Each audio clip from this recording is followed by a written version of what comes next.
আমাদের আন্দোলনটা গত রবিবার বিকাল থেকে শুরু হয়েছে। যখনই আমরা জানতে পারলাম আমাদের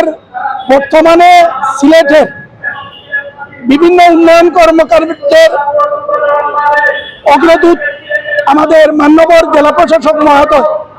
উনাকে রবিবারে হঠাৎ করে প্রত্যাহার আদেশ উনার নামে আছে, উনাকে সিলেট থেকে বদলি করা হয়েছে। ওই দিন বিকাল থেকেই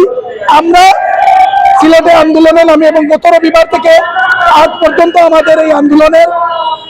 ধারা অব্যাহত। আমি আপনাদের যে বিষয়টি বলতে চাই, একজন সরকারি কর্মকর্তা, উনি সিলেটে বদলি হওয়ার পর থেকে সিলেটের বিভিন্ন উন্নয়ন কর্মকাণ্ডে নিজের অবস্থান থেকে সরকারি কর্মকর্তা হয়ে অনেক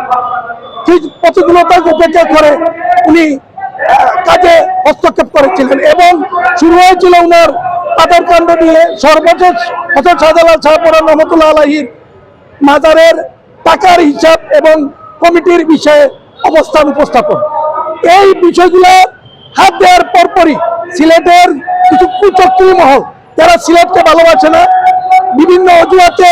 এই সিলেটের সবকিছুকে পিছনে ফেলে নিজেরা কাছের জুতাতে ব্যস্ত থাকে, তারাই হঠাৎ করে আমাদের এই উন্নয়নের প্রতিধারার অগ্রদূত মান্যবর জেলা প্রশাসক মহোদয়কে বদলি করে এবং এই পদ্ধতিতে আমরা সিলেটের মানুষ আমরা বলা যায় এটা আমরা মনে করি সিলেটের প্রতি একটি